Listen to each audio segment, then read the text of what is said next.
All Tomorrows. A billion-year chronicle of the myriad species and varying fortunes of man. Written by Nima Ramjet. To Mars. After millennia of earthbound foreplay, mankind's achievements on a noteworthy level began with its political unification and the gradual colonization of Mars. While the technology to colonize this world had existed for some time, political bickering, shifting agendas and the sheer inertia of comfortable, terrestrial usurping had made this step seem more distant than it actually was. Only when the risks clearly began to present themselves, only when Earth's environment began to buckle under the strain of 12 billion industrialized souls, did mankind finally take up the momentous task.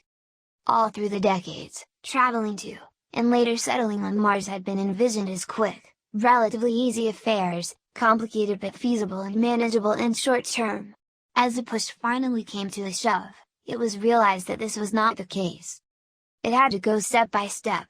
Atmospheric bombardment by genetically tailored microbes slowly generated a breathable atmosphere in a cycle that took centuries. Later, a few cometary fragments were knocked off course to bring forth seas, oceans, water. When the wait was finally over, remnants of Earth's flora and fauna were introduced as specially modified Martian remakes. When everything was ready, people came from their crowded world. They came in one-way ships, fusion rockets and atmospheric gliders, packed to the brim with colonists, sleeping in dreams of a new beginning. The first steps on Mars were taken not by astronauts, but by barefoot children on synthetic grass. A lander ferries the first people to the pre-terraformed Eden of Mars. The Martian Americans. For several hundred years Mars remained as a backwater, prospering but still dim compared to the splendor of Earth, which was glowing brighter than ever before. Thanks to the relocation of environmentally demanding industries to Mars, Earth could usurp everything, without having to damage its tired biosphere. This was the terrestrial heyday, the climax of economic, cultural and social development on old Earth. This, however, was not to last. Like the gradual separation of America from her colonial mother, the governments of Mars adopted a new, Martian identity. They became the Martian Americans. The difference between Earth and the Mars was not only political. A few generations in the lighter gravity gave the new Americans a spindly, light frame that wouldn't look surreal when they rolled home. This, combined with a certain amount of genetic engineering, took the Martian separation to a new level. For a while the silent schism between the two planets was mutually accepted, and the balance of power hung in an edgy equilibrium. But the Terran-Martian standoff could not last forever. With limitless resources and an energetic population, Mars was bound to take the lead. Civil War. The Martian turnover was expected to occur in two ways, either through long-term economical gains or by a much shorter but painful armed conflict. For almost 200 years, the former method seemed to take effect, but this gradual stretch eventually did break in a most destructive way. Almost since its establishment, Martian culture was suffused with an explicit theme of rebellion against Earth. Songs, motion pictures and daily publications repeated these notions again and again until they became internalized. Earth was the old, ossified home that held humanity back, while Mars was new, dynamic, active and inventive. Mars was the future. This ideology eventually reached its semi-paranoid, revolutionary apex. Roughly 1,000 years from now, the nations of Mars banned all non-essential trade and travel with Earth. For Earth, it was a death sentence. Without the resources and industries of Mars, the terrestrial heyday would quickly devolve into a pale shadow of its former glory. Since the trade of essential goods continued, nobody would starve.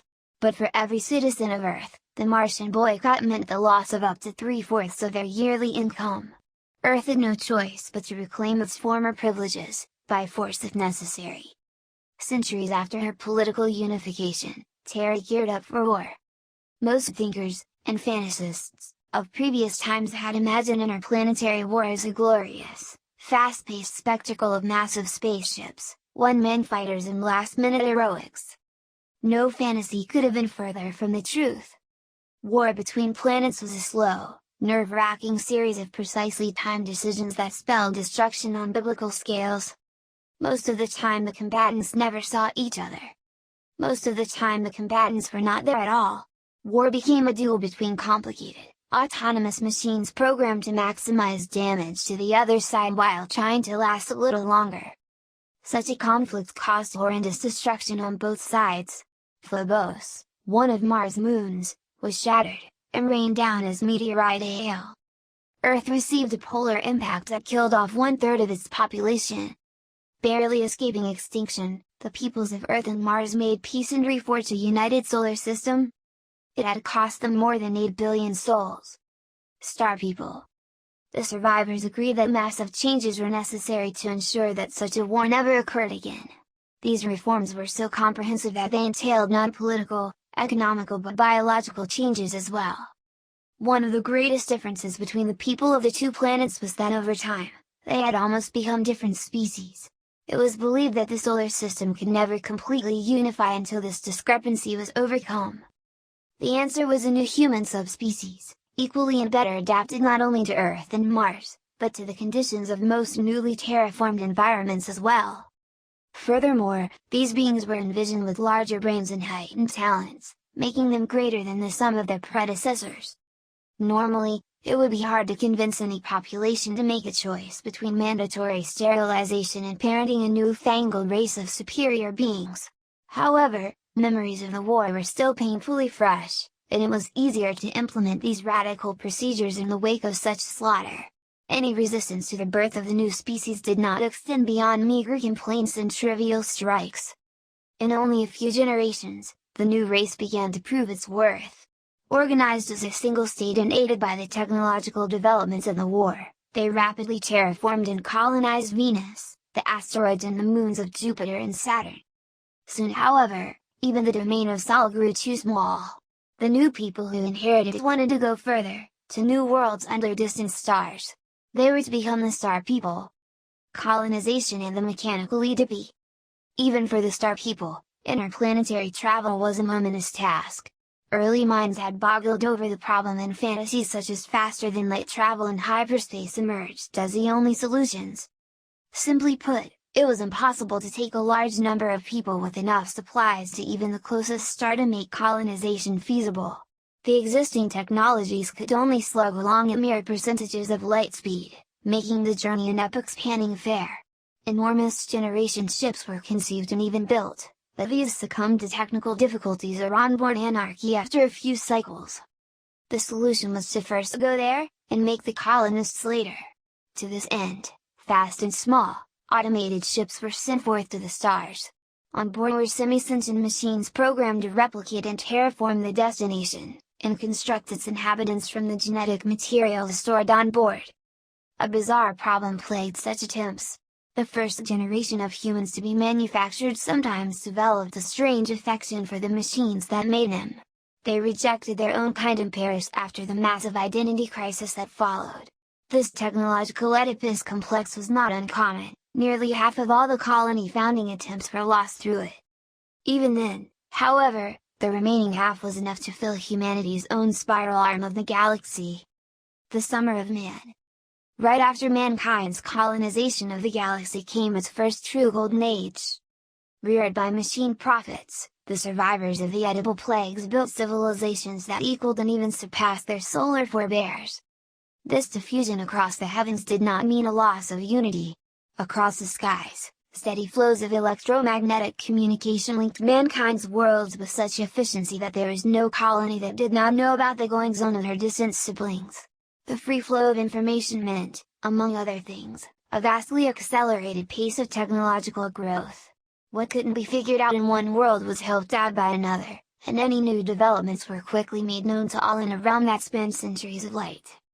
Not surprisingly, living standards rose to previously unimaginable levels. While this did not exactly mean a galactic utopia, it was safe to say that people of the colonized galaxy lived lives in which labor, both menial and mental, was purely compulsory.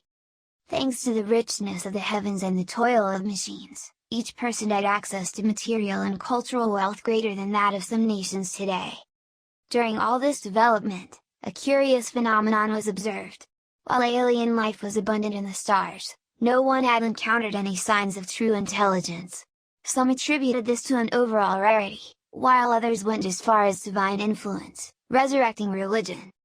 Regardless of the theorizing, one question went truly and utterly unanswered. What would really happen, if mankind ever ran into his equals or superiors in space? Two-star people watch a holographic movie as they lounge under the remnants of their colonized world's indigenous flora. For them, it is the life of continual bliss. An early warning. During those times, a small discovery of immense implications warned humanity that it might not be alone. On a newly colonized world, engineers had stumbled across the remains of a puzzling creature, considered so because it had every hallmark of terrestrial animals on an alien planet. Justifiably named Pandarovis pandora, the colossal fossil belonged to a bird-like creature with enormous claws. Later research determined it to be a highly derived therizinosaur, from a lineage of herbivorous dinosaurs that died out millions of years ago on Earth. While every other large land animal in that colony world had 3 limbs, a copper-based skeletal system and hydrostatically operated muscles, Pandarovis was a typical terrestrial vertebrate with calcium-rich bones and 4 extremities. Finding it there was as unlikely as finding an alien creature in Earth's own strata. For some, it was irrefutable proof of divine creation. The religious resurgence, fueled at first by mankind's apparent loneliness in the heavens, got even more intensified. Others saw it differently. Pandarovis had shown humans that entities, powerful enough to visit Earth, take animals from there and adapt them to an alien world, were at large in the galaxy. Considering the time gulf of the fossil itself, the mysterious beings were millennia older than humanity when they were capable of such things. The warning was clear. There was no telling what would happen if mankind suddenly ran into this civilization. A benevolent contact was obviously preferred and even expected, but it paid to be prepared. Silently, humanity once again began to build and stockpile weapons, this time of the interplanetary potency. They were terrible devices, capable of novating stars and wrecking entire solar systems. Sadly, even these preparations would prove to be ineffectual in time. A reconstruction of Pandarovis shows the creature's rake-like claws, with which it dug furrows in the soil to find its food. Opportunistic local animals walk alongside Pandarovis, looking for morsels left over from its feasting. Q. The first contact was bound to happen. The galaxy, let alone the universe, was simply too big for just a singular species to develop intelligence in. Any delay in contact only meant a heightening of the eventual culture shock. In humanity's case, this culture shock meant the complete extinction of mankind as it had come to be known. Almost 1 billion years old, the alien species known as Q were galactic nomads, traveling from one spiral arm to another in epoch-spanning migrations. During their travels they constantly improved and changed themselves until they became masters of genetic and then technological manipulation. With this ability to control the material world, they assumed a religious, self-imposed mission to remake the universe as they saw fit.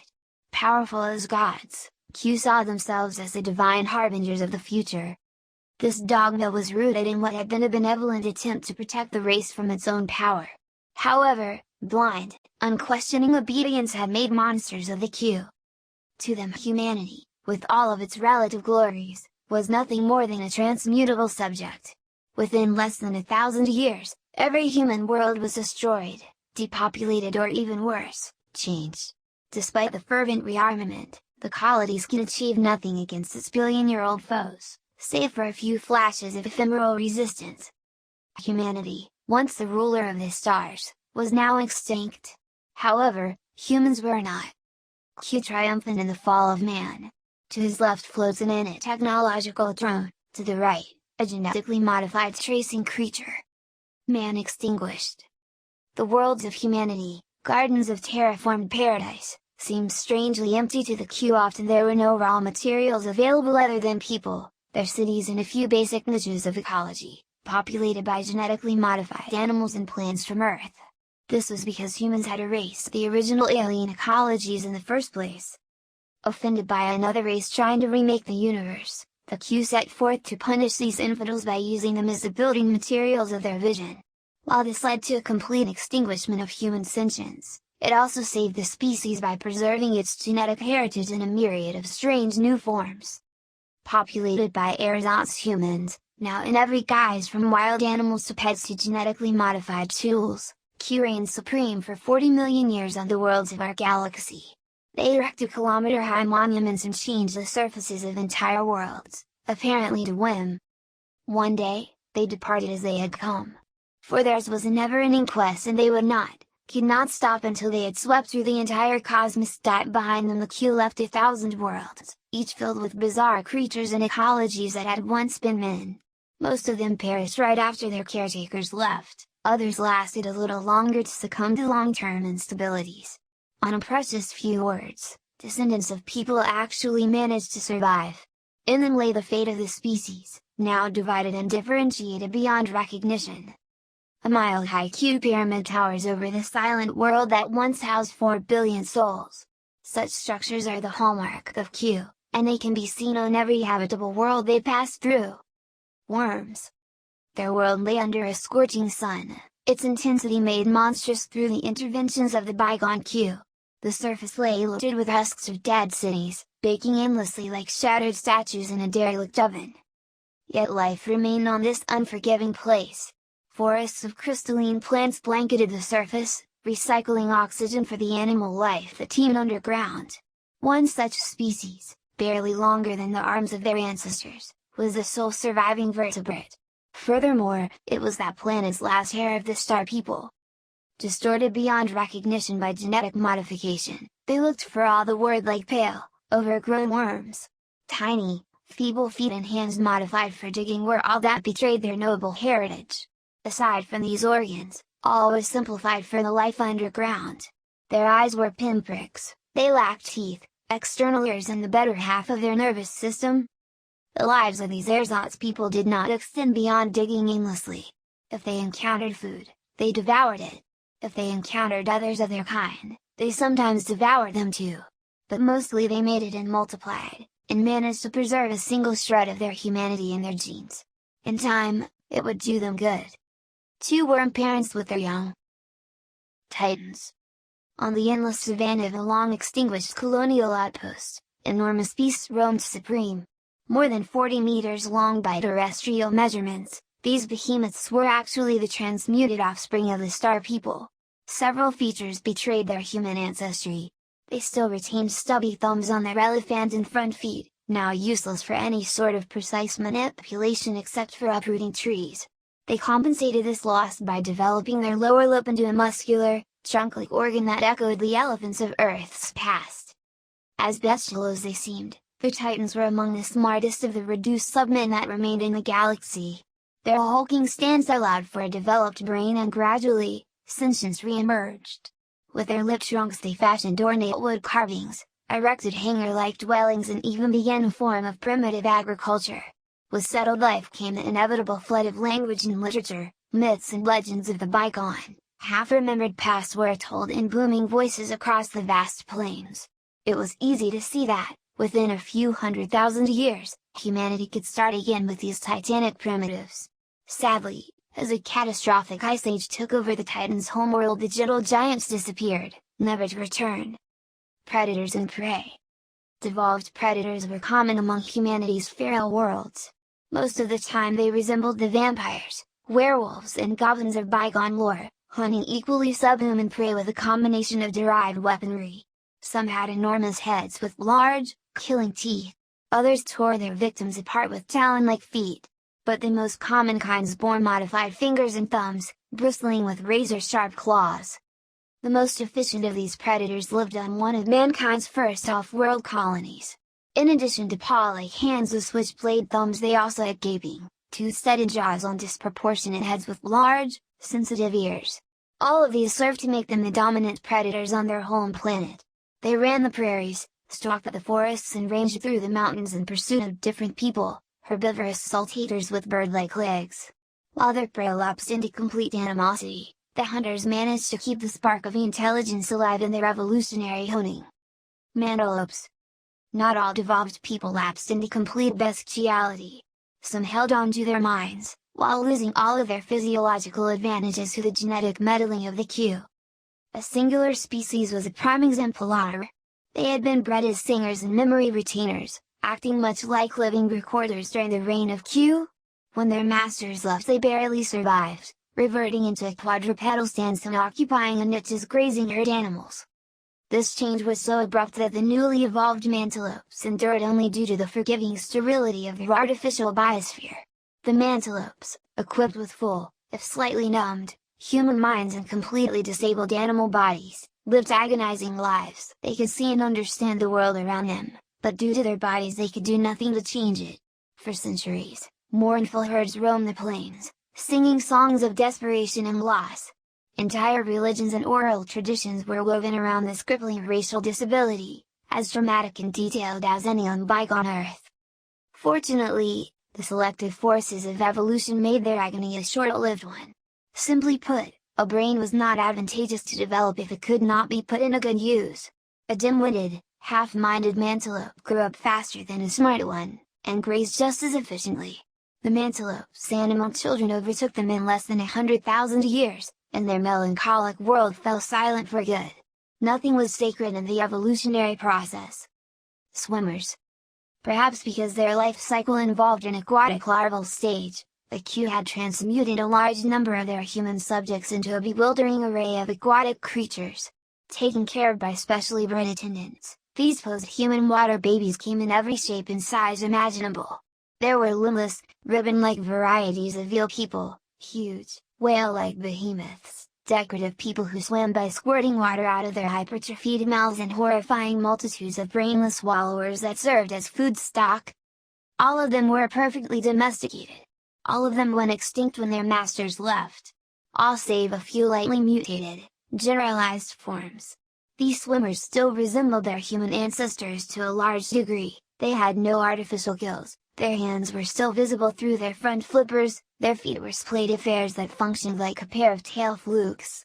Recognizably human eyes peeked through their blubbery eyelids, and they spoke to each other, though not in words and never in sentient understanding. For millennia they swam the oceans of their ecologically stunted world, feeding on diversifying kinds of fish and crustaceans, survivors of the food stock originally imported from Earth. With the intervention of the Q gone, natural selection resumed. The swimmers became more streamlined to better catch their fast prey. The prey responded by getting even faster, or evolving defensive countermeasures such as armor, spikes or poison. Their evolution back on track, the swimmers drifted further and further away from their sentient ancestry. They would wait for a long time indeed to taste that blessing again. Lizard herders. They were the lucky ones. Instead of unrecognizably distorting them as they had done to most of their subjects, the Q had merely erased their sentience and stunted the development of their brains. Distantly resembling their ancient forebears on Earth, the primitives led feral lives for an unnaturally long time. They never regained sentience after the Q left, despite having every incentive to do so. This was partially due to the total absence of predators on their garden world, resulting in no advantage for intelligence. Furthermore, the Q had made some small but integral changes to their brains, tweaking with the structure of cerebellum so that certain features associated with heuristic learning could never emerge again. Once again, the reasons for these baffling changes remained known only to the Q. The dumb people eventually settled in a symbiosis with some of the other creatures that inhabited their planet. They began to instinctively farm some of the large, herbivorous reptiles, ancestors of which were brought from Earth as pets. Soon the balance of this mutualism began to tip in the reptiles' favor. The tropical climate of the planet gave them an inherent advantage, and they underwent a spectacular radiation of different species. They encountered no competition from the only large mammals on the planet, the brain-neutered descendants of the starfarers. Faced with the reptilian turnover, the only adaptation the submen could muster was to slip quietly into bestial oblivion. A lizard herder scans the world with blank eyes as the stock grows stronger and smarter. The future does not seem to belong to him. Tempter. In the Tempter's case, the remodeling was done with an almost artistic enthusiasm. How they managed to survive in their bizarre form was not clear. Their ancestors were used as sessile decoration, and through some miracle of adaptation they had endured. No human would have recognized them as their descendants. The females were beaked cones of flesh some 2 meters tall, rooted in soil like grotesque carnivorous plants. The males on the other hand, resembled contorted, bipedal monkeys. Unlike their mates, they were perfectly ambulatory. Dozens of them ran around the females' mounds like so many imps. Some would gather food, others would clean the females, while others would stand on guard for danger. Although their actions looked purposeful, the males had no will of their own. In tempter society, females controlled everything.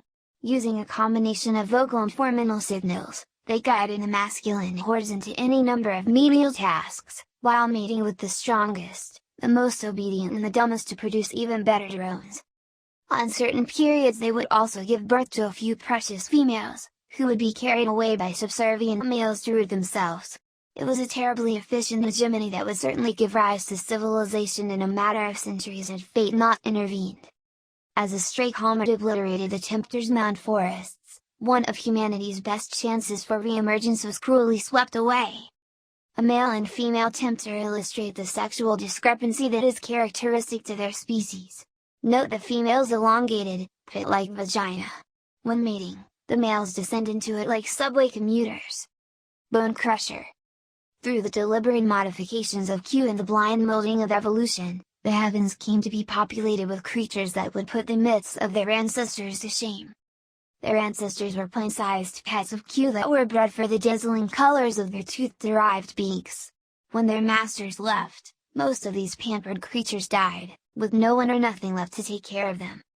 But some, belonging to the hardiest breeds, survived.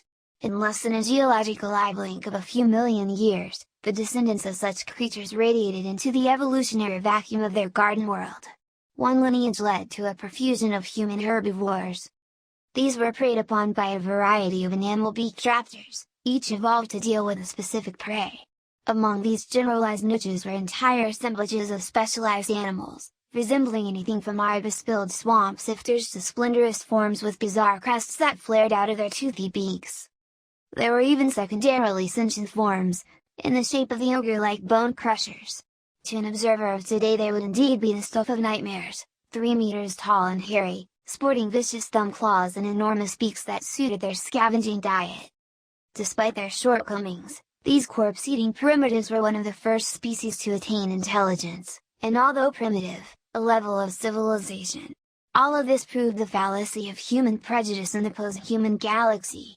A creature could feed on putrefying meat, stink like a grave and express its affection by defecating on others, but it might as well be your own grandchild and the last hope of mankind. In eventuality, however, not even the bone crushers fulfilled this promise. Their dependency on carrion for food limited their population severely, and their medieval civilizations crumbled after a few uneventful millennia. Colonials. Their world had given the toughest resistance against the Q onslaught. So tough, in fact, that they had turned back 2 successive waves of the invaders, only to succumb to the third. The Q, with their twisted sense of justice, wanted to make them pay. Even extinction would be too light a punishment for resisting the stark odds. The humans of the rogue world needed a sentence that would remind them of their humiliation for generations to come. So they were made into disembodied cultures of skin and muscle, connected by a skimpy network of the most basic nerves. They were employed as living filtering devices, subsisting on the waste products of Q civilization like mats of cancer cells. And just to witness and suffer their wretched fate, their eyes, together with their consciousness, were retained. For 40 million years they suffered, generation after generation were born into the most miserable of lives while absorbing the pain of all that they were going through. When the Q left, they hoped for a quick extinction. But their lowliness had also made them efficient survivors. Unchecked by the Q, the colonials spread across the planet in quilt-like fields of human flesh. After an eternity of tortured lives, the human fields tasted something that could almost be described as hope. The section from a colonial field shows a misery that compromises their entire lives. Note that these disorganized creatures can reproduce through both the asexual and more familiar methods. Flyers. They were not uncommon at all in the domain of Q. At least a dozen worlds sported human-derived flying species of one kind or another. Most resembled the bats or the pterosaurs of the bygone past, dancing through the ether like angels. Or demons, depending on the point of view. There were a few bizarre kinds relied on swollen gas glands for flotation as well. Sadly, most of these creatures were already too specialized to be anything but flyers. They had forsaken their humanity for the conquest of the sky. They had little potential for further radiation beyond their limited roles. The only exception proved out to be a monkey-like species that flew on wing membranes stretched across the last 2 fingers. Their advantage was a unique, turbine-like heart, artificially developed during the regime of Q. No other human flyer in the galaxy had such an adaptation. The starfish-shaped organs sat in the middle of their chests, directly funneling oxygen from the lungs to the bloodstream in a supremely efficient way. This meant that the flyers could develop energy-consuming adaptations such as large brains without having to give up their power of flight. Not that the flyers were going to reclaim their sentience right away. Instead, they literally exploded in disguise, filling the heavens with anything from bomber-sized sailors to impossibly fast predators that raced with sound. Their world was pristine and there were plenty of niches to play in. Intelligence can wait a little more. An ancestral flyer in her native element.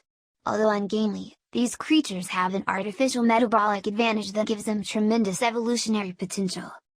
Hand flappers. Some flying post-humans reapproached sentience in an entirely different way. Without the augmented metabolisms or the gravitational advantages of their siblings on distant planets, they had no choice but to give up their power of flight in order to develop further. The hand flappers were one such species.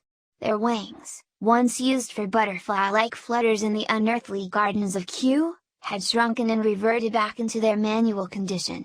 Their legs were likewise readapted, but they bore splayed awkwardness from their perching ancestry. Only a singular, and an almost sadistically simple flaw held them back from developing civilization. In the course of their secondary atrophy, the wings of the hand flappers had become useless as hands as well. Their flag-like appendages were very useful in signaling and mating dances, but they couldn't hurl missiles, construct shelter or even manufacture basic stone tools. All that they could do with their useless hands was to display each other's sexual availability, so the hand flappers did just that, flashing and dancing their way to oblivion. The hand flapper on the edge of his mating territory. During their almost comical exaggeration of sexual display, his kind has begun to lose their edge at adaptation. Theirs will be a boisterous, ecstatic but ultimately ephemeral existence. Blind folk. When the Q came they dug in deep. Inside several continent-sized shelters under their besieged world, they waited for the invaders to pass them by. It was a futile gamble. The Q located the shelter caves and remade their inhabitants without effort.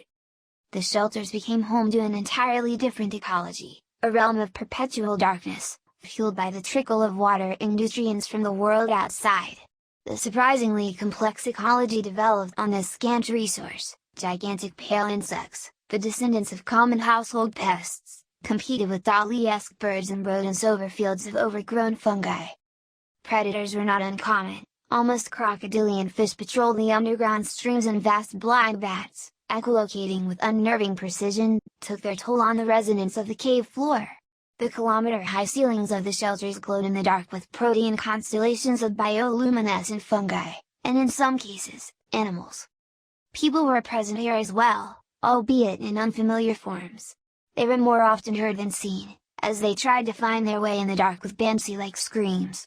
These albino troglodytes lived in a realm where sound and touch, not sight, was the gateway of perception. They had developed long, tactile fingers, enormous whiskers and mobile ears to live in the dark.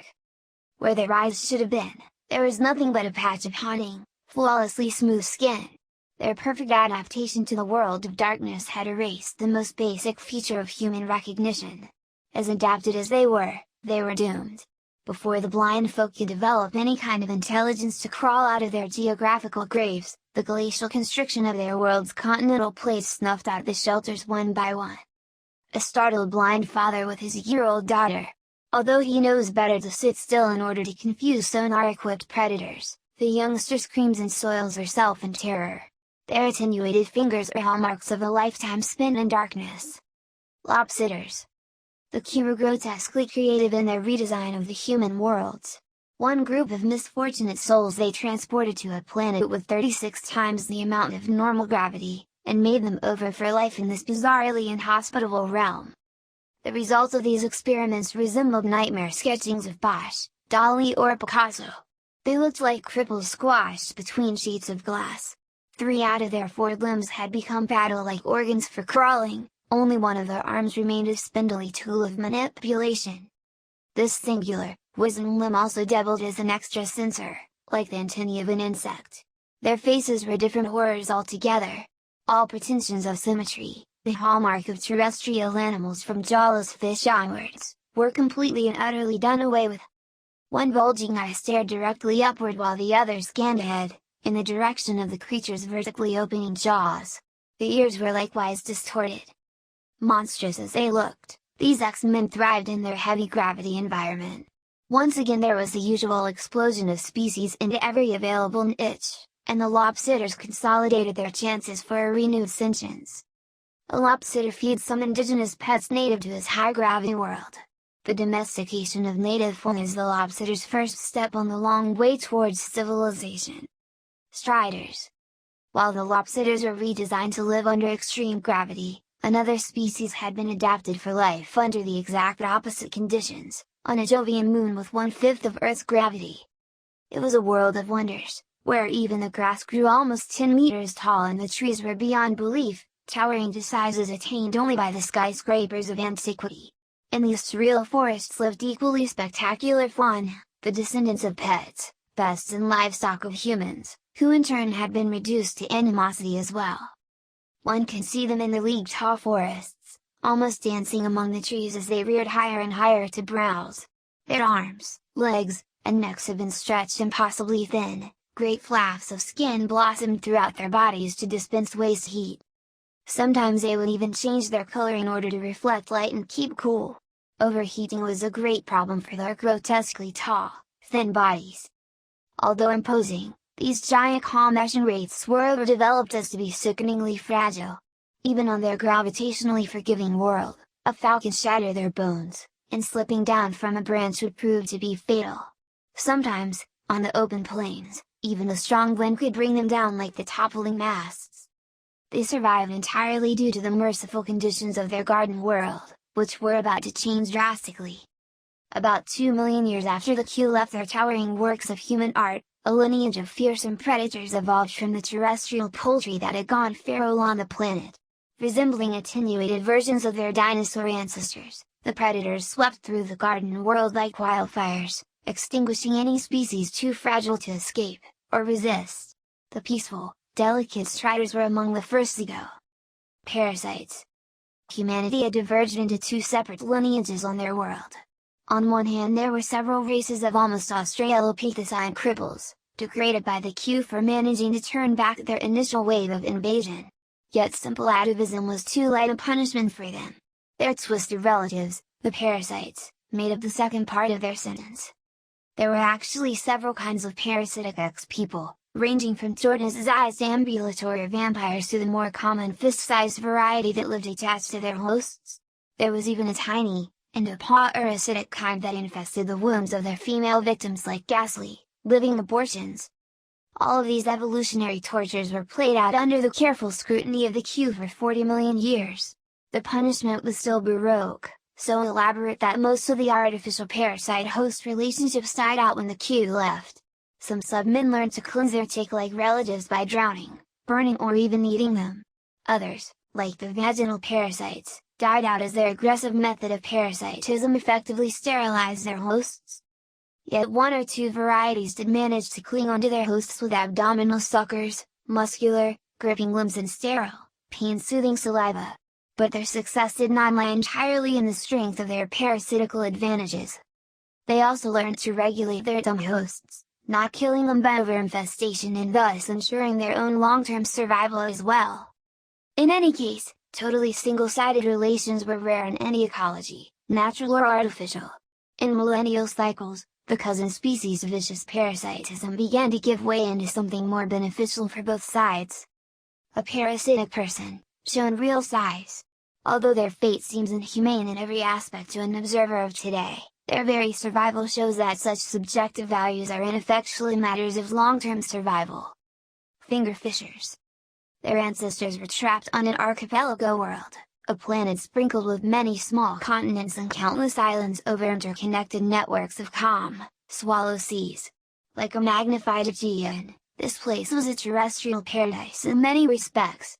Except that after the Q, no minds were left to enjoy it. On this vacant biosphere, evolution was quick to begin her blind, unpredictable dance. Once feral, The descendants of degenerate humans adapted themselves to every available niche, no matter how exotic, how outlandish. One group learned to pluck fish from the lazy shores. Millennia passed and they settled more into their piscatorial lifestyle. Elongated fingers became ambulatory fish hooks, teeth modified for a generalized diet became needle-like affairs, lined up neatly in a long, thin muzzle. In less than a few million years, the finger fishers established themselves as a prominent lineage. There was scarcely a beach, an island or an estuary that was devoid of their pale, lanky forms. As prolific as they were, the fishers were still no better than animals. Their humanity would come only after another spasm of outlandish adaptations. Hedonists. Even the blissful existence of the finger fishers would have seemed bothersome to the hedonists, for their kind was not evolved, but designed for a life of pleasure. The Q had kept them as pampered pets, set loose in a tropical island world of succulent fruits, bountiful trees and calm, lapping lakes full of sweet, bacterial manna. Furthermore, the hedonists were left as the only animal life on this place. They had no choice but to enjoy it to the fullest. In normal conditions, any given species would quickly crowd out such an utopian environment. But normal conditions had never been the point of the Q redesign. They had altered their subjects so that they could conceive only after mating with an enormous number of potential suitors, continually over a period of decades. While this took care of the population problem, it also made the species less adaptable. Without any point in sexual competition, natural selection would progress only at a glacial pace. Fortunately, their stable microcosm remained free of environmental catastrophes even after the Q left. All these changes had also made the hedonists stay. Their lives were juxtaposed routines of browsing, sleeping and mind-blowing sex, troubled neither by the concerns of disease or pregnancy. Aloof and carefree, they enjoyed the most pleasurable times of all mankind's, albeit with the intellectual capabilities of 3-year-olds. It didn't really matter, though. Who needed to think when having such a nice time, after all? The favorites of the Q? A female hedonist lies alone on a beach, contemplating absolutely nothing. Without any pressure from the world, their days make themselves as they go along. Insectophagi. Nondescript, quaint human species abounded in the post-Q galaxy. Hundreds of them lived out simple, unnoticed lives, never developing to become sentient, never learning their true heritage as starborn human beings. Most of them went extinct, not to be missed or even remembered. Those that lingered managed to survive in shady, quiet niches, never again making any impact on the celestial scheme of things. One such species was the Insectophagi. They had quietly adapted themselves for a diet of colonial insects and small animals. They had faces covered with leathery plates, claw-like hands to dig out prey and worm-like tongues to scoop them up. All in all, they weren't special in any particular way. But a combination of galactic invasions, coincidence and pure luck would later make them the longest enduring of all our starmen. The meek would inherit the cosmos, though not just yet. For now, the Insectophagi were concerned only with the location of insect colonies, and the onset of the mating season. Spacers. It must be remembered that the star people did not succumb entirely to the Q invasions. While their worlds fell away one by one, some star people took refuge in the void of space. One after another, entire communities scrambled into generation ships and cast themselves off into the darkness, hoping to go unnoticed by the beings that had overrun their galaxy. Desperate times made for desperate measures. As the starmen had observed during their initial colonization of the galaxy, life in generation ships inevitably lead to mass insanity and anarchy. This time, however, humans had to adapt themselves, or face extinction. Entire asteroid fields were confiscated and hollowed out to make spaceships of unseen size. These hollow shells cradled bubbles of precious air and water, but no artificial gravity of any kind. It was discovered that a purely ethereal existence would ease the stress of interstellar exile, provided that its inhabitants were adapted for life inside such an environment. Furthermore, people were forced to change themselves. In an atmospherically sealed, gravity-free environment, their bones were left free to grow longer, thinner, spindlier. The circulatory and digestive systems were pressurized to avoid heart problems and congestion. The latter change had another advantageous side effect: humans could navigate through the void with jets of air expelled from modified anuses. Such experiments were numerous, and usually plagued with failure. Yet they did succeed in creating a future. Sealed tight in their moon-sized, air-filled, weightless havens, the descendants of the Star People managed to evade the scourge of Q. It was an endless diaspora. Even after the Q left, they would find themselves too divergent to have anything to do with their ancestral lifestyles. The survivors of the initial hurdle would never set foot on a planet again. 40 million years from today, spacers like this individual are the only truly sentient human beings that survive. They are so comfortable in their weightless refuges that the fates of their bestial cousins elsewhere do not concern them. They are also painfully rare. Their entire population in the Milky Way galaxy does not exceed a few dozen arcs and 100 billion souls. Ruin Haunters. A particular human species, singled out by its lucky access to the heritage of its stellar ancestors, would eventually get to play a leading role in the shape of things to come. They have gotten through the Q invasion with relatively little degradation. Yes, they have been reduced to the level of apes, but their recovery had been quick. Apparently, the Q had not worked as hard at suppressing their intelligence. Nor have they made a comparable effort to wipe away the material traces of the Starmen. Even after millions of years, enormous ruins of the global urban spaces littered the continents of their world. Thus did the Ruin Haunters earn their names. With developed minds and unrestricted access to the wisdom of the ancient cities, the exponential pace of their development was only natural. One by one they deciphered and built upon the secrets of the bygone Star People, until they almost equaled their galactic ancestors in wisdom and skill. All of this development happened in an unnaturally short period of time, and sometimes the old technologies were not even understood as they were blindly replicated. Needless to say, such a pace of development put premature stresses on the social and political structures of the Ruin Haunters. They barely survived the 5 consecutive world wars that raked their planet, 2 of which were thermonuclear exchanges. They made it through. Their baptism with fire had hardened and awakened them. The wars united them politically and pushed their technological capabilities even beyond the level of the Starmen. Coincidentally, they also developed a dangerous form of autochthonous madness. The Ruin Haunters had come to believe that they were the sole descendants and the true heirs of the Star People, and they were ready and willing to do anything in order to claim their fictitious, bygone golden age. Only 1,000 years after the Q departure, a Ruin Haunter wanders among the shattered remains of the city of the Star People. The dominating form of an even greater Q pyramid can be seen in the background. Sentience Reborn. If any sort of periodical arrangement can be brought to the history of mankind, the post-Q era of emerging human animals can be likened to a series of millennial dark ages. However, like any dark age situation, these periods of silence had finite lifespans. One by one, like stars emerging from the fog, new civilizations were born out of the shattered remnants of mankind. In some rare cases, the recovery was swift and straightforward. In most other situations, it came only after the lengthy series of adapted radiations, extinctions and secondary diversifications. Within these lines of descent, there was as much distance between the initial post-humans and their intelligent descendants as between the first Cretaceous fuzzballs and Homo sapiens. Sooner or later, human intelligence returned to the cosmos. But except from their shared ancestry, these new people had nothing in common with people of today, or even each other. Extinction. Not all human animals made it through. In fact, it must be realized that the majority of post-Q humans died out during the years of transition. Extinction, the utter and absolute death of an entire family, entire community, entire species, was rampant in the galaxy.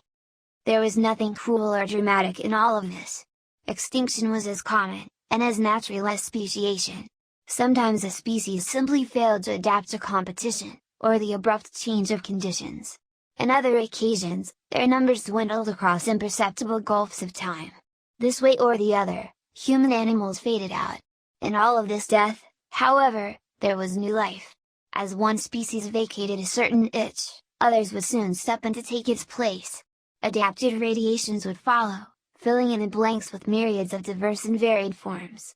Despite the fallen, the flow of life would proceed, blazing in constant turnover. The fossil of an extinct, aquatic human from a forgotten colony world.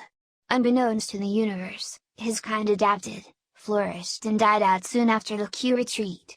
His tale serves to tell us that all that is alive will inevitably perish, and it is the journey, not the conclusion that matters. Snake people, descendants of the worms. The scorching sun eventually cooled down, and life flooded back to the surface from her subterranean stronghold, as animals of all kinds exploded into the terrestrial niches that had been left vacant for millennia. So did the descendants of the worms. On the surface, they found new opportunities as entire assemblages of serpentine grazers, swimmers, predators, and people. One form, descended from tree-climbing mammalian snakes, re-evolved the human intelligence that had lain dormant for so long. They observed, contemplated and philosophized with novel, spirally coiled brains and handled the world with a singular pelvic hand, born out from the remnants of their ancestors' feet. They looked nothing at all like their distant human ancestors, but their social development followed a similar path: several agricultural world empires, followed by industrial revolutions, social experiments, world wars, civil wars and globalization. But then again, socio-political parallelism in history did not necessarily imply a similar, or even recognizably human world.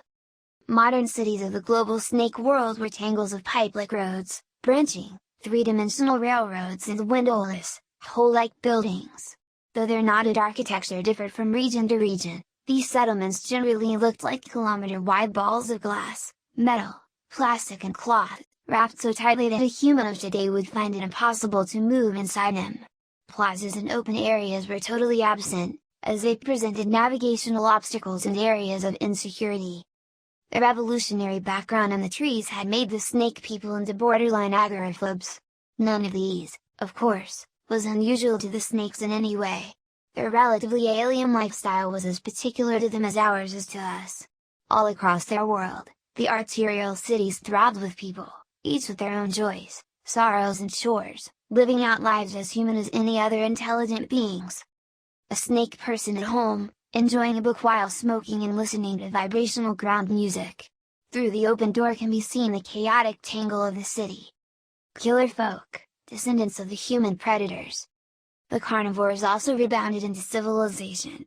Their journey involved a series of changes during which they lost the adaptations that had allowed them to endure as the top predators of their world. The saber teeth, once used for slashing through sinew and trachea, became fragile and thin, useful only as organs of social display.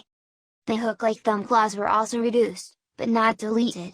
In their place, the last two digits rotated perpendicularly to become newfangled graspers. All this gracility, however, did not mean weakness.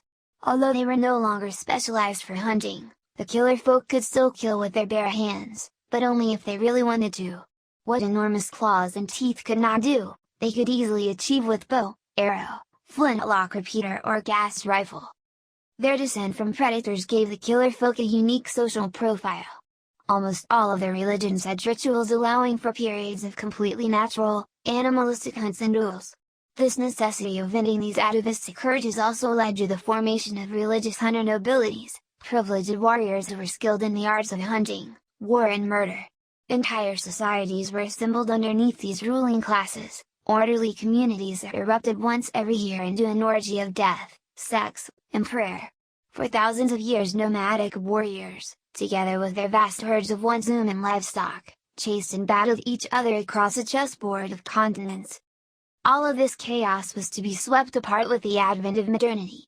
In a development comparable to an industrial revolution, one nation pack of killers devised methods of settled, intensive factory farming. Organized state structure, secularism and technological leapfrogging were quick to follow. Needless to say, such developments polarized the world into bands of progressive, developed factory herders and increasingly fanatical hunting states. While one side condemned their old, animal ways, the other side embraced them with blind zealotry. This was their crisis of modernity, the balkanization of the progressive and conservative factions on the road to global unity. Fortunately, the killers managed to pull themselves through, even after drifting dangerously close to global conflict at certain points. A young male killer tours one of the myriad ruined fortresses in his country, testimony of their species' bloody, protean history. The planet of the killer folk is an archaeologist's paradise. It has more buried dark ages, ruined cultures and fallen kingdoms than any other world. Tool breeders, descendants of the swimmers. They used to be simple creatures, descendants of a battered people that had taken to the sea. Their remote sapiens ancestors would have given such beings no chance of a sentient comeback, for they thought that technological advances were impossible in the fluid medium of the oceans. But the swimmers disproved such predictions by founding one of the most advanced and most outrageously alien cultures of the entire human lineage. Fire, the cornerstone of industrial engineering, was almost impossible to sustain and use underwater. But the breeders simply chose another path when complex tool-making proved impracticable. They began to breed their tools and machines for them. It had started long before the species was even intelligent. In the endless variety of life in the seas, the swimmers always adopted and controlled the organisms that were useful in some way. Once domesticated, these creatures were willingly or unintentionally modified through artificial selection and conditioning. The process was slow, but once underway, its effects were formidable. A modern city of the breeders was a sight to behold. Huge, heart-like creatures pumped out nutritious fluids to a network of self-repairing, living conduits. This was their equivalent of a power grid, and it reached every single one of the breeders' huge, exoskeletal dwellings, powering bioluminescent lights, flickering cephalopod skin televisions, medicinal sea squirts and countless other devices that had been bred from living creatures. The advances in biology had risen exponentially, until genetic engineering was completely mastered. Modern breeders did not even need to use animals. A simple manipulation of cultured tissues and stem cells could give solutions to any problem at hand. The mastery of genetics had conquered many obstacles. The Ionian Ocean depths, as well as the planet's few tiny landmasses, were now firmly within the breeders' grasp. However, they were not content with mere planetary dreams. New forms of bizarre creatures are still being developed, in daring attempts to conquer the one realm that was most hostile to life. Sealed in their living ships, the breeders wished to return to the stars. A breeder hunters on a garden reef. Living tools are an indispensable part of these beings' daily lives. She manages to breathe underwater through an oxygen-filtering crustacean fitted over her blowhole.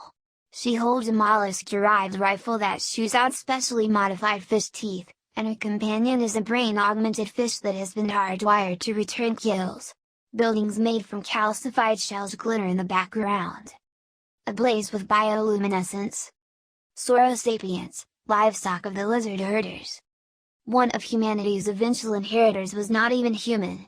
They came from the reptilian stock that had proliferated during the demise of the lizard herders. Theirs was a true case of a world turned upside down. As the humans degenerated into witless animals, the cold-blooded reptiles prospered in the tropical climate of their planet.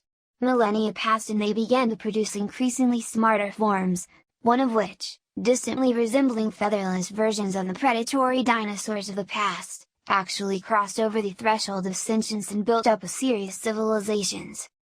These fledgling cultures were quick to understand the true origin of the monstrous ruins littering their planet, ruins that until then had been considered natural aberrations or timeless memorabilia of gods. Now, however, they saw the intermingled ruins of the Q and the Star people for what they really were. It was through this understanding that the biologically unrelated Saros took up the cultural identity of humanity. In their archaeological efforts, the Saros began to understand that the animals they used for food and labor were descended from the founders of their very existence. And somewhere in the stars lurked the forces that malformed them, forces greater than the Star people, dark forces that might someday return. The human animals served as a remainder, just as Pandarovas had, that if the Saurosapiens wanted to assure their continued existence in the cosmos, they had to be watchful. The pressure of such a reality put their cultures under enormous stress. Some factions turned to made-up religions and remained ignorant under an umbrella of comforting fantasies. Others acknowledged the threat to the galaxy, but reverted to a paranoid rhetoric of conservationism. The galaxy had scared them greatly. Finally, there were those who saw the galactic redoubt and acted to face the odds, however great they might be. Conflicts and even wars were not uncommon between these three factions. In the end, the centuries-long dispute began to resolve in the progressive faction's favor. As they expanded their spheres of knowledge, influence and activity, the Saurosapiens became as human as any other civilization opening up to the galaxy. Modular people, descendants of the colonials. The blind workings of evolution followed the unlikeliest paths, made use of the most fleeting opportunities. The very existence of the modular people was testimony to this fact. Their ancestors, the colonials, would have been seen as hopeless cripples by almost any observer. They lacked coherent organs and their existence was limited to carpeting water shores like mats of algae. But as degenerate as they were, the colonials were resilient survivors, able to hold on to life in the harshest of conditions.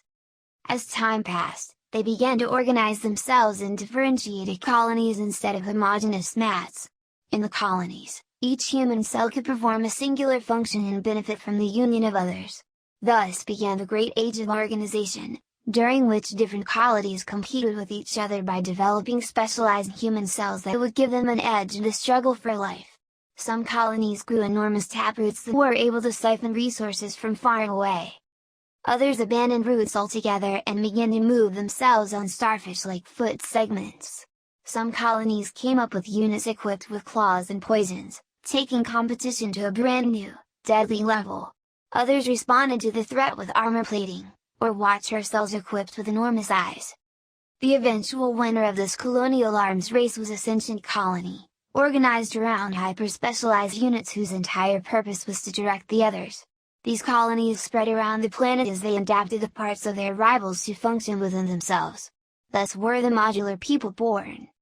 Living in fully industrialized megalobuli, they came in an indescribable variation of shapes and sizes. Anything from castle-like guardian forests to diminutive, scuttling couriers was a member of the modular whole. They could combine with each other and split up, or exchange parts as needs presented themselves. The only thing constant in all of their protean existence was their mental and cultural unity. Due to their biological structure, these people had managed the impossible. They were actually living in a world of peace and utopian equality, where everybody was happy to be parts of greater, united wholes. A modular colony treats a specialized digester unit with sprays of anti-ulcer medication produced by the medical drone held in its hands. Note the differing segments, each of them mutated human beings in themselves. Ptero sapiens, descendants of the Flyers.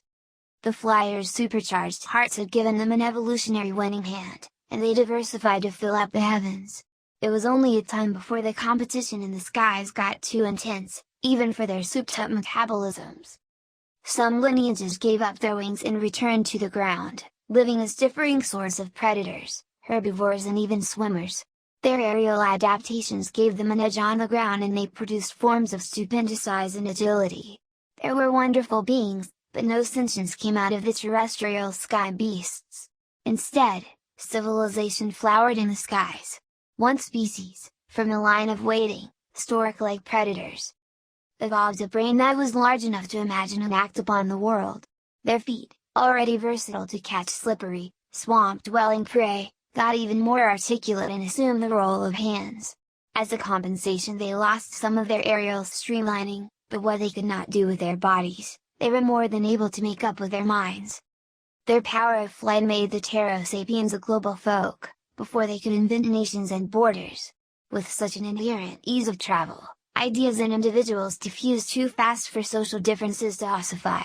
Acting with a planetary awareness, they farmed their gigantic, terrestrial relatives, raised cities of perches and fluting towers, harnessed the atom and began to gaze up to the stars, without having to compensate, too much, from the average individual's welfare, and without dividing up into quarrelsome factions.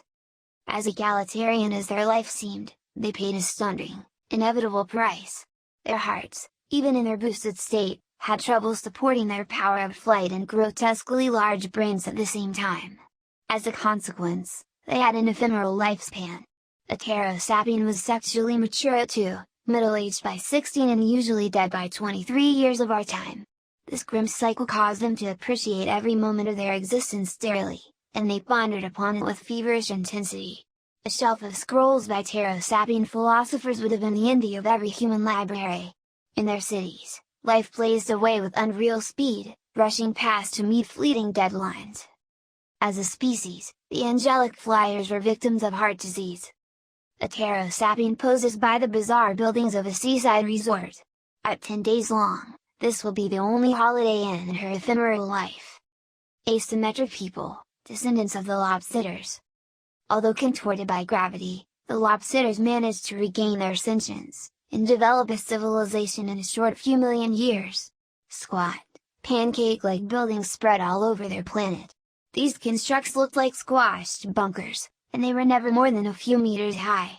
They did not seem like much, but such structures were entrances to underground homes, schools, hospitals, temples, universities, but also embassies, prisons, asylums, command centers and arsenals.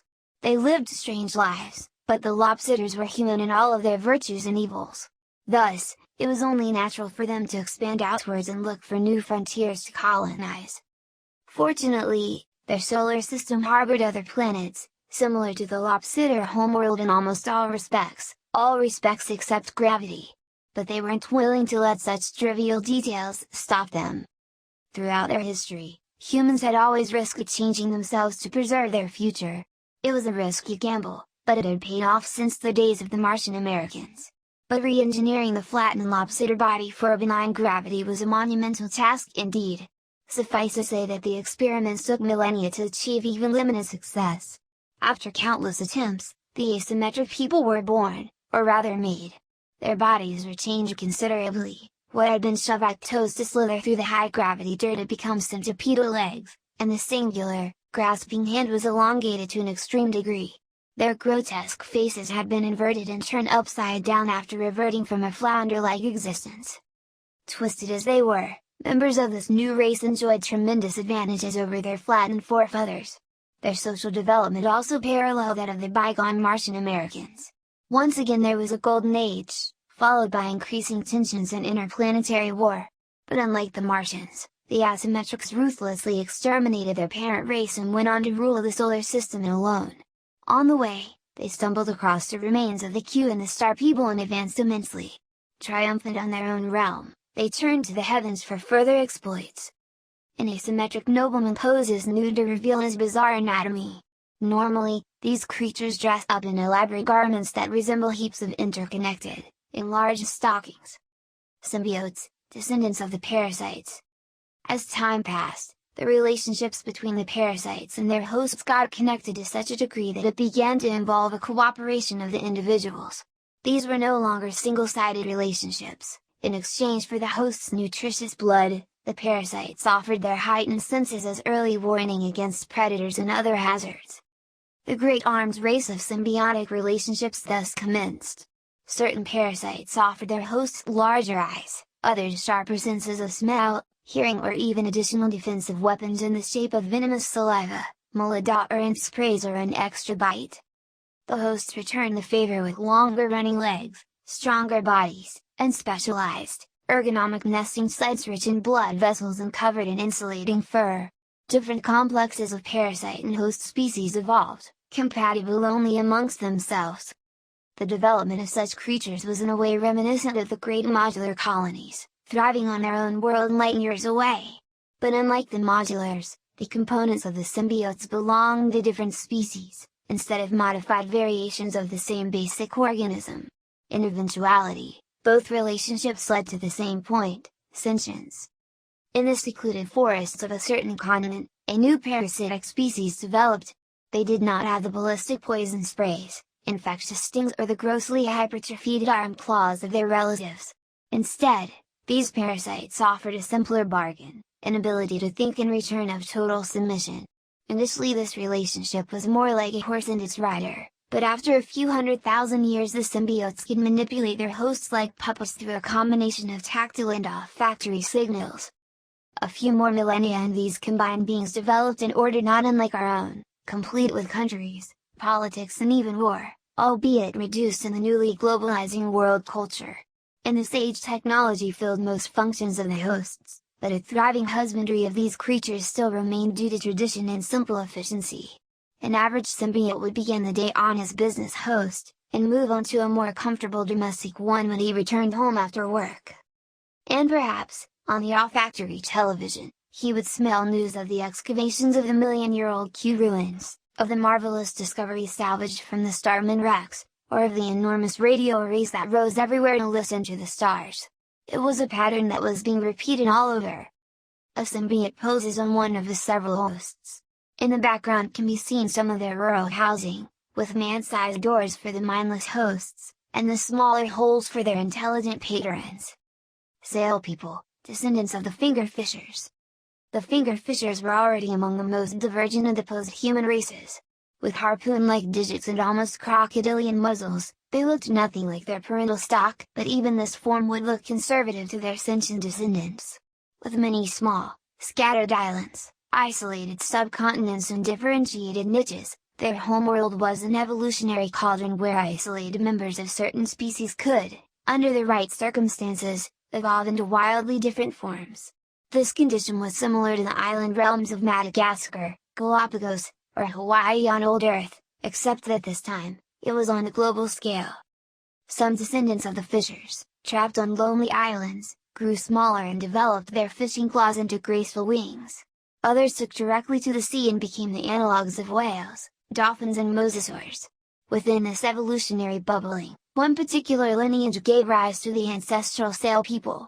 They too elongated their fingers into wings, but these were not used for flight. Instead, they became sails that drove them effortlessly across the oceans. With fingers turned into sails, they used their mouths and extended tongues to catch their pelagic prey. These organs eventually assumed the role of the fisher's long atrophied, dexterous hands. The need to better navigate the endless seas put an inevitable pressure on their memories, and the sailors' brains grew correspondingly. It was only a matter of time until one of these navigators became smart enough to think. Even when sentient, the sail people still needed a long time to achieve any sort of social stability. Their scattered world made for a tremendous diversity of cultures, which competed and fought just as resiliently. Across generations, untold flotillas of tribal warriors battled each other in epoch-spanning, pointless conflicts. Nomadic warriors and pirate societies inevitably came into being, prolonging the uncontrollable cycle of violence. Only when a certain warrior tribe developed warfare on an industrial scale, and the state society needed to support it, and then, only when this notion of modernity gave rise to an idea of peace did the sail people finally manage to unify. Generations of blood had stained the oceans for far too long. A sailor goes hunting with his harpoon-wielding companion in the background. Extremely violent by nature, these people frequently resort to savage hunting campaigns to quell their bloodlust in modern life. Notice their tongue-derived hands, and the accompanying flying creature, actually one of the sail people's distant cousins. Satyr-Ryoks, descendants of the hedonists. Their pleasure-drenched existence, locked between their static paradise world and their inherently slow pace of evolution, seemed immune to change. Perhaps this was true for a million years or so.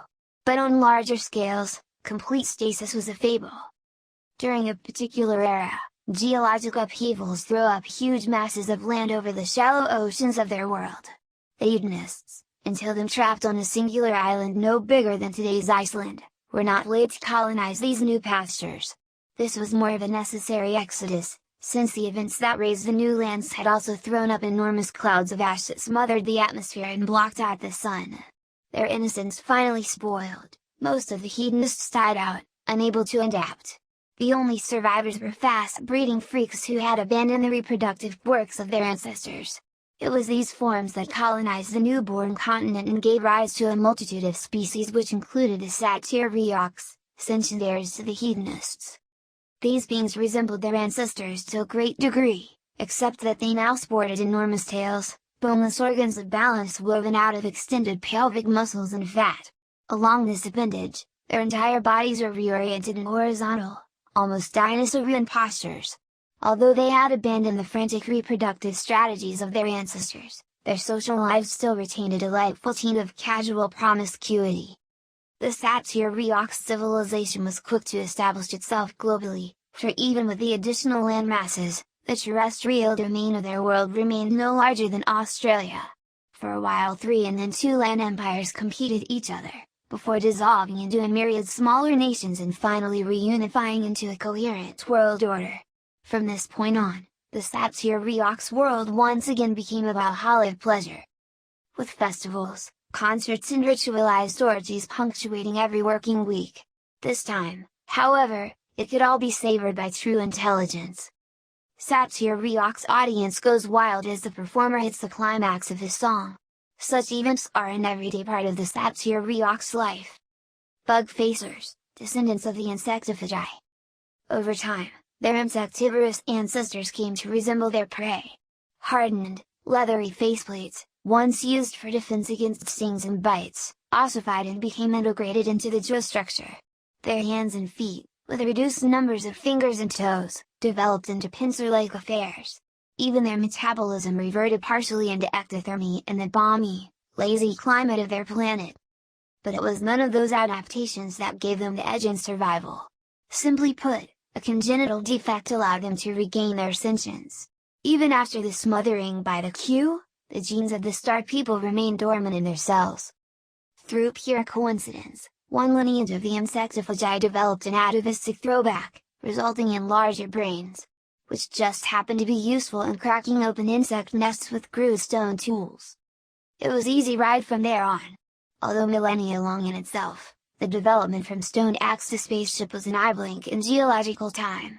Like many other species, the bug facers passed through consecutive cycles as agrarian, in their case hive farming, empires, colonial endeavors, industrialization, massive world wars and finally, globalized world states. But there was one thing that set their development apart from all other post-human species. They faced another alien invasion. History does not record much about the invaders, except that unlike the Q, theirs was a singular effort and it was beaten off in an intense cycle of orbital and terrestrial wars. Although vanquished, the invaders did succeed in leaving behind their traces. They introduced their own flora and fauna, which flourished on the bug facer home planet long after they departed. More importantly, they imbibed the poor bug facers with a pathological interspecies xenophobia, to the point that they were fearful even of their post-human cousins on other stars. Through an ironic twist of fate, their fears would be more than justified, though not just yet. The bug facers still had time. A bug-faced celebrity, arguably the most beautiful girl on their planet, poses before a coastal village. In the distance can be seen gas-bag-like tree creatures, relics left over from the mysterious alien invaders. Asteroimorphs, descendants of the spacers. Initially refugees, the spacers were quick to master the vastness of interstellar space. Their isolated space arcs joined together and multiplied to form a gigantic, interlocked artifact that was large enough to contain entire worlds. But no planets lay inside the asteroimorph capital, only cavernous, gravity-free bubbles where the inhabitants could finally develop to their fullest. Freed from the constraints of weight, their bodies grew spindly and insectile, with individual digits extending into multitudes of thin, versatile limbs. Other than these, the only developed organs were their derived jet sphincters, which went on to become the principal means of locomotion. But above all were their brains, their bulging, swollen brains. With no hindrance from gravity, the human brain could grow into unprecedented sizes. Each generation devised experiments that produced offspring with greater cranial capacity, giving rise to beings who went through their everyday lives thinking in concepts and structures scarcely comprehensible to people of today. The physiological limitations of the human mind have been long since debated. Now, it was established that these limits were indeed real, and individuals who could break them would likewise conquer new grounds in philosophy, art and science. Everything changed. Yet some aspects of humanity, such as the basic desire to expand, remained. To this end the asteroimorphs built great fleets of globular subarcs and spread their influence across the heavens, into every stellar cluster and every star system. Within less than 1,000 years, the galaxy was straddled by a new and far more alien empire of man. Strangely enough, its dominion included none of the newly emerging post-human species, for its masters had completely lost interest in planets, those sundering, gravity-chain balls of dirt and ice. The newborn arcs settled comfortably in the outer rims of star systems, quietly observing the lives of their struggling relatives. For the first time in history, there were actual gods in the myriad human skies. They were silent and weren't even noticed for most of the time, but their watchfulness was ultimately going to pay off. Second Galactic Empire. Over time, the sentient post-humans began to reach out to the galaxy. They inevitably stumbled across the ruins of the Starmen, and figured out their interstellar ancestry. These discoveries were followed by a realization that there might be others like them, unimaginable distances away. Thus, the fledgling civilization set about to probing the skies. The contacts, all established by radio communication, were not spread out evenly. The Empire began little more than a few million years after the Q left, with the first dialogue between the earliest killer folk and the Satyriaks. A few thousand years later they were joined by the Tool Breeders, tailing out from the ocean depths through living radio arrays. The second wave of sentient species joined them during the following 10 million years, as the modular whole, Terra Sapiens and the fledgling Asymmetrics contacted their celestial cousins. Finally, in the next 20 million years, newly evolving civilizations such as Asauros, Snake People, Parasite, Symbiotes and the Sail People successively contacted the burgeoning Galactic Empire. The Bug Facers were aware of the whole process, but due to their xenophobic experience, they only opened up after a staggering 40 million years of silence. This union was an empire of speech, for actual travel between the stars was too difficult to be practical. Like the bygone colonies of the Starmen, the post-humans cooperated through the unrestricted exchange of information and experience. Although covering every aspect of an astonishing variety of cultures, the Empire's efforts focus on two main issues: political unification, though not homogenization, and galactic awareness, constant readiness for possible alien invasions. Everybody had come across the remains of the mysterious Q. Nobody wanted a repeat of the same scenario. When the Second Empire ran into the Asteroimorphs, who had silently saturated the galaxy with their own empire of man, they feared the worst. But luckily for them, the godlike beings were not interested in the Second Empire, nor any of its worlds. The Asteroimorphs were given a wide berth and accepted as they were, incomprehensible, omnipotent forces of nature. This coordinated effort lasted for almost 80 million years, during which its member species attained previously unimaginable levels of culture, welfare and technology. Each species colonized a few dozen worlds of their own, in which nations, cultures and individuals lived to the fullest potentials of their existence. Needless to say, all of this was possible only through constant communication and a total openness to the galaxy. Most communities took this for granted and dutifully participated in the galactic dialogues. But there were others, silent, darkened beings who refused to join in. Through them would come the ruin of the Empire. Gravital, descendants of the ruined Haunters. After the lesson of the Q, Second Galactic Empire kept a constant watch against alien invasion. Ironically, they neglected to look among themselves. The second great invasion of the galaxy came not from outside, but from within. The ruined Haunters, who were lucky enough to inherit the secrets of the Starmen and Q when other species were mere animals, had experienced a tremendous advance in technological prowess. All in all they were as sophisticated as, if not more, than the Asteroimorphs of the Void. But their ascendancy was not a sane one. Recall that most ruined Haunters were already deranged with a twisted assumption of being the sole inheritors of the Starmen. They refused to communicate with their relatives on other planets, and kept to their own affairs. This neurotic hubris assumed truly dangerous proportions after the ruined Haunters modified themselves. The origin of this modification lay in an earlier catastrophe. The ruined Haunter's sun was undergoing a rapid phase of expansion, and the species, advanced as it was, could do nothing to stop the process. So the Haunters did the next best thing, and changed their bodies.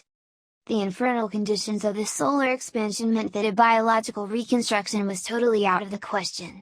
Thus, the Haunters replaced their bodies with machines, floating spheres of metal that moved and molded their environment through subtle manipulations of gravity fields.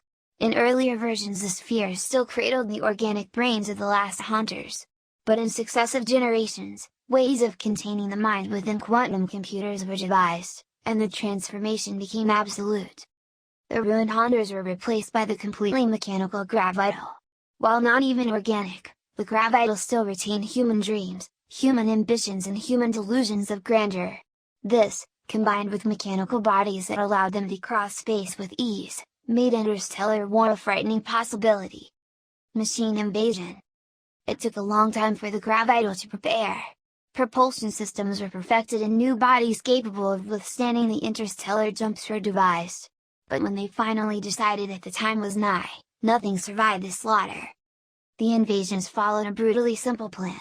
The target world's suns were blockaded and their light was trapped behind specially constructed, million-mile sails. If the dying worlds managed to resist, an asteroid or two finished them off.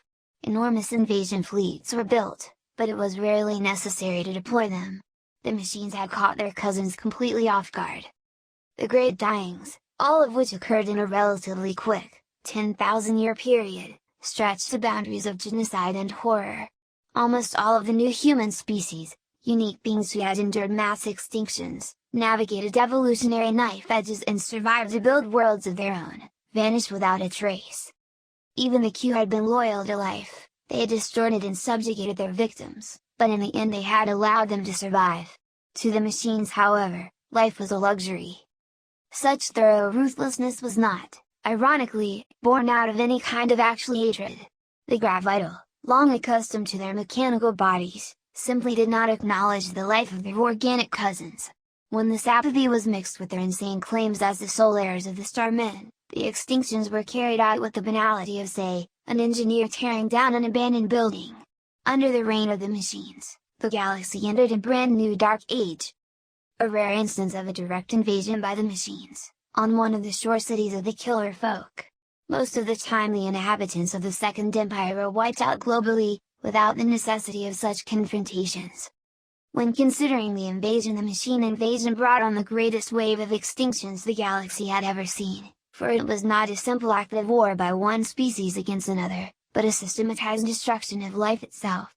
When considering such a vast event, it is easy to get lost in romantic delusions. It is almost as easy to write off the Gravital as evil as it is to consider the entire episode as a nihilistic, end of everything kind of scenario. Both of these approaches are, as they would be in any historical situation, monumental fallacies. To begin with, the Gravital were not evil, at least not to their own perception. These beings, although mechanical, still lived their lives as individuals and operated inside coherent societies. They had surrendered their organic heritage, but their minds were not the cold, calculating engines of true machines.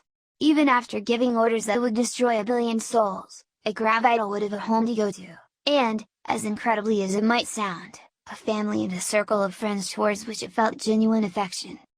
Despite being endowed with compassion, their harsh treatment of the organics was the result of, as mentioned before, a simple inability to understand their right to live.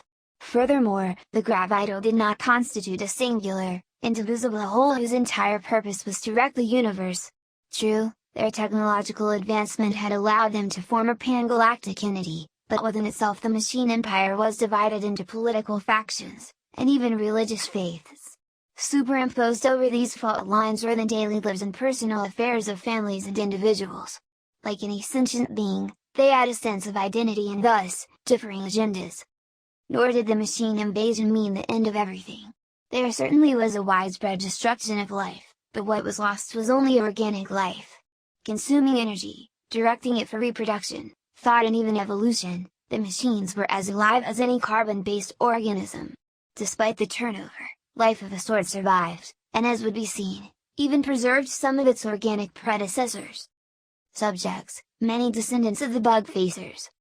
The Bug-Facers, racially shy and xenophobic due to their background of repeated alien invasions, became the first species to face the Gravital onslaught.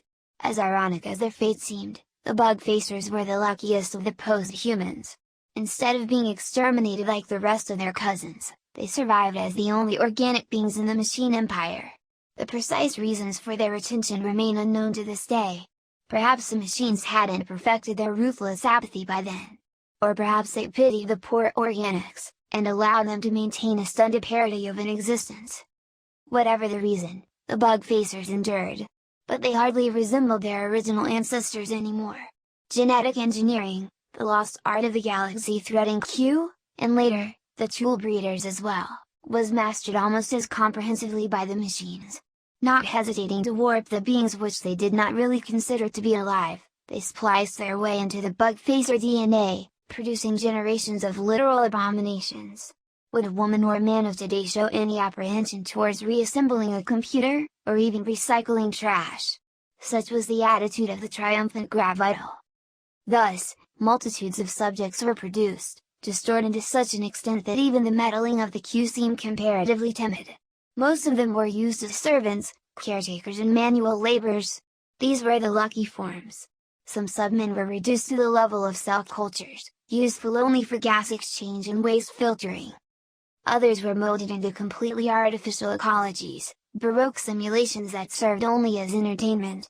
Some machines, with their still human ambitions, took this practice into a new level and produced living works of art, doomed, one-off creatures who existed purely as biological anachronisms.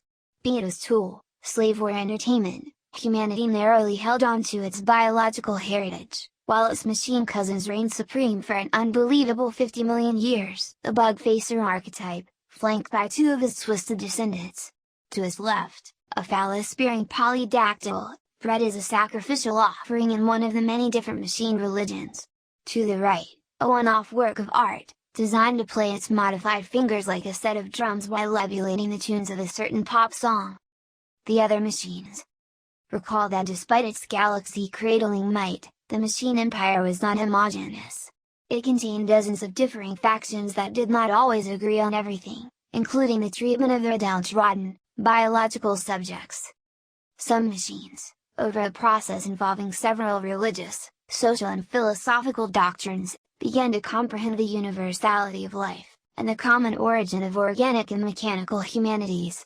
Initially such individuals lived in seclusion or withheld their beliefs from the world.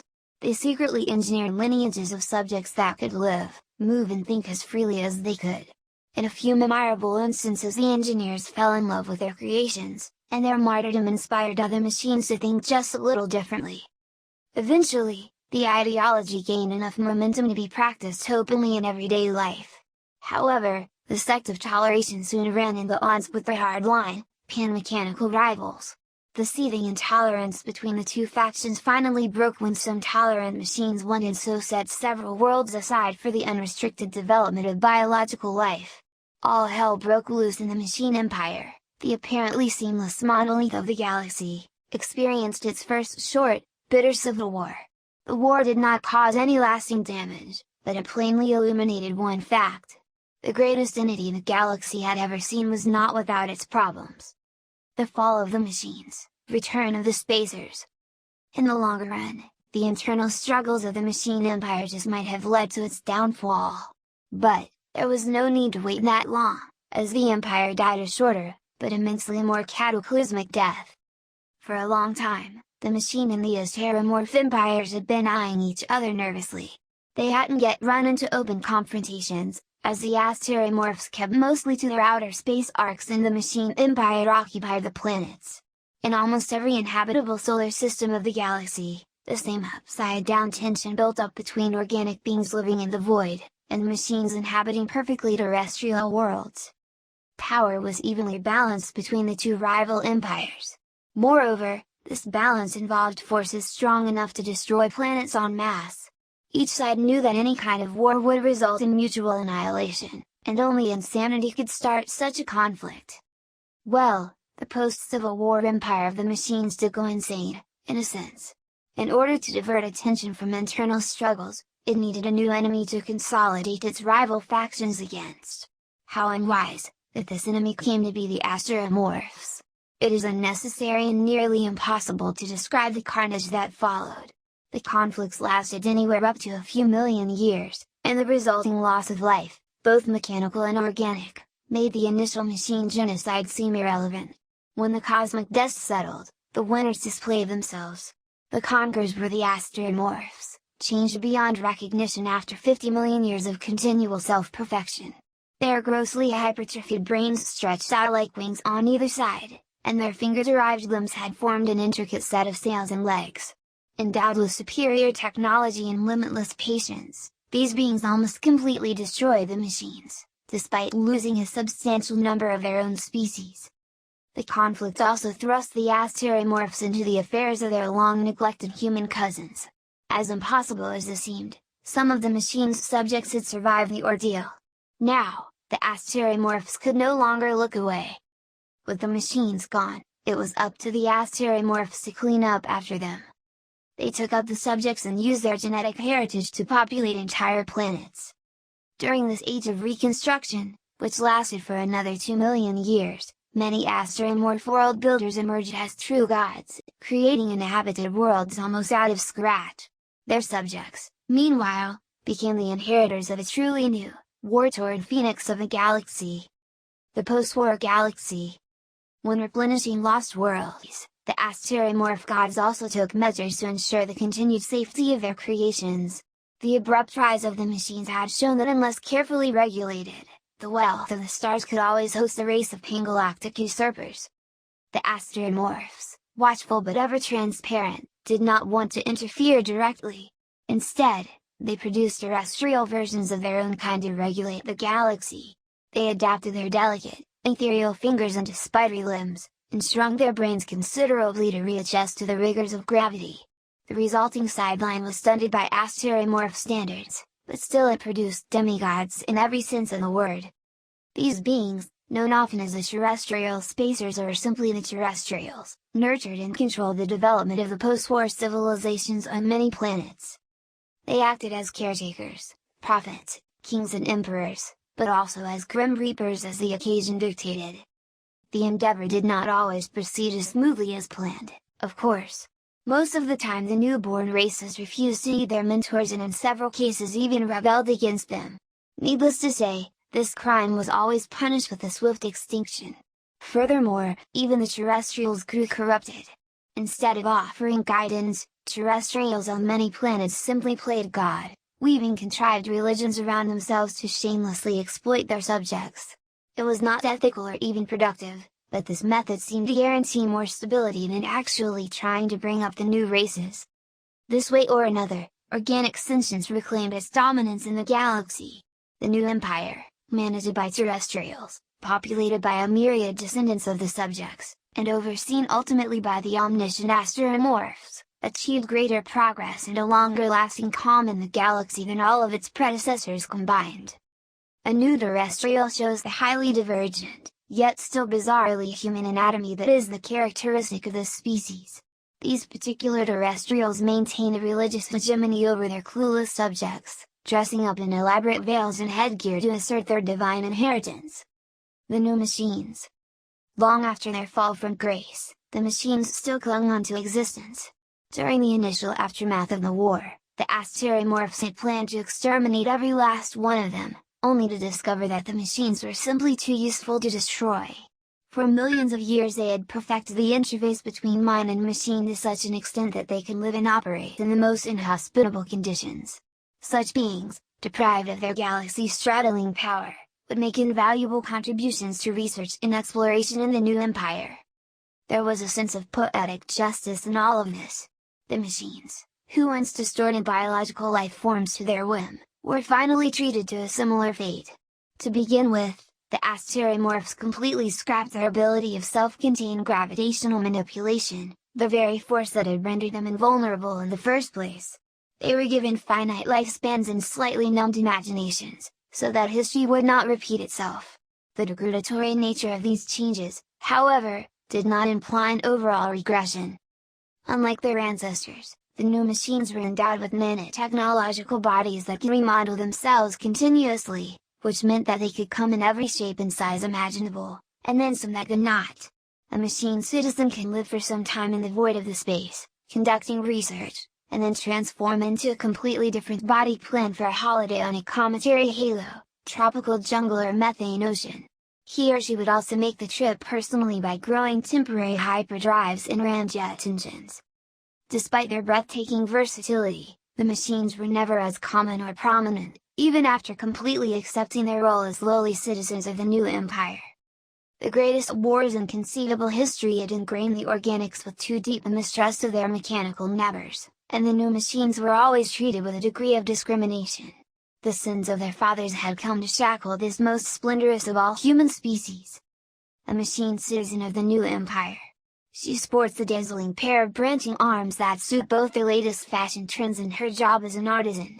Machines following fashion might seem unusual to a reader of this era, but never forget that these beings are human intelligences, only in different bodies.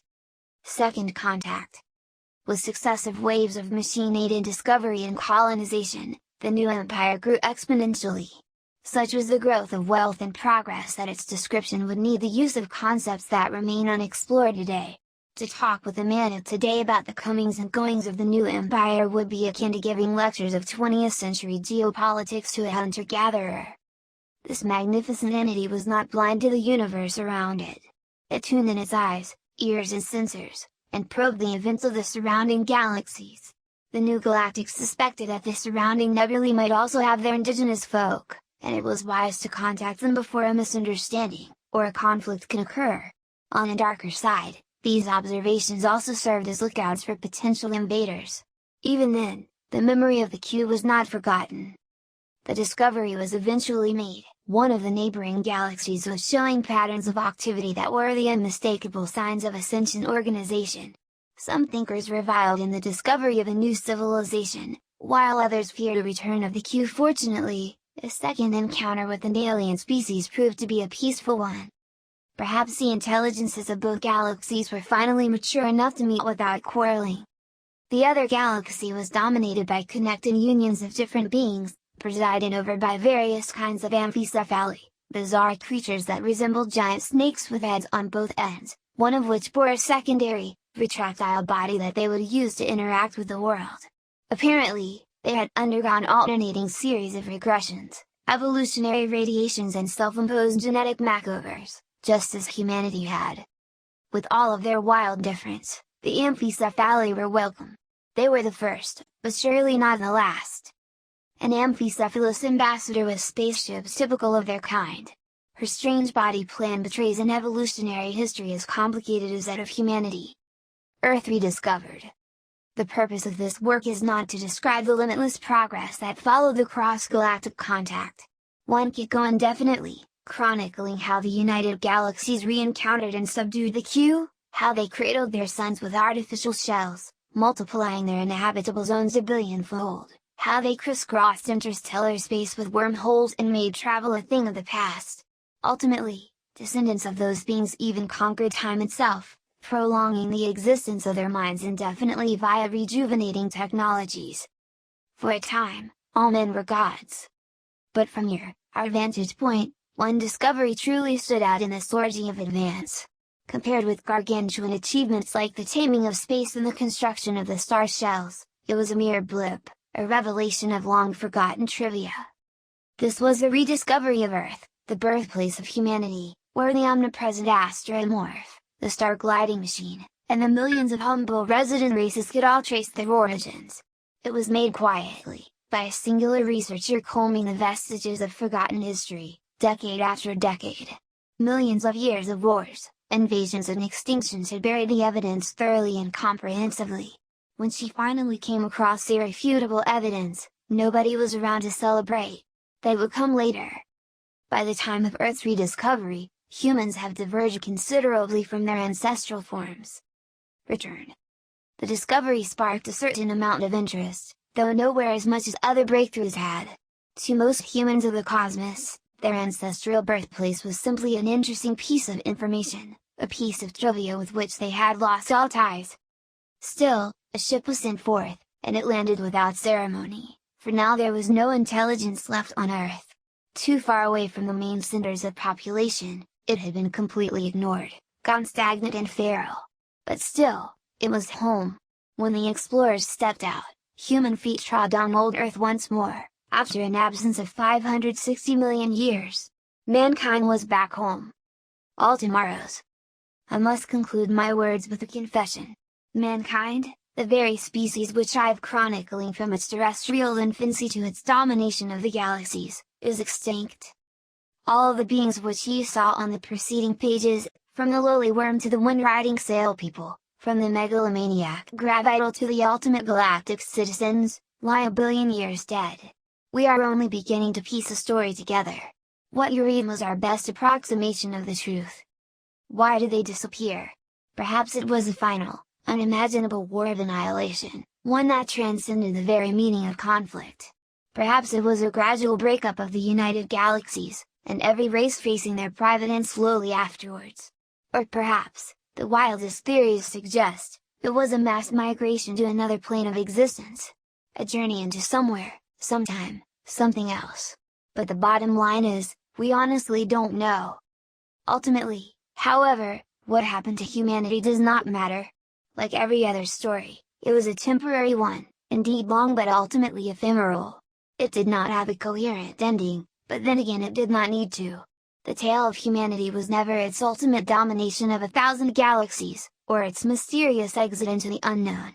The essence of being human was none of that. Instead, it lay in the radio conversations of the still human machines, in the daily lives of the bizarrely twisted bug facers, and the endless love songs of the carefree hedonists, the rebellious demonstrations of the first real Martians, and in a way, the very life you lead at the moment.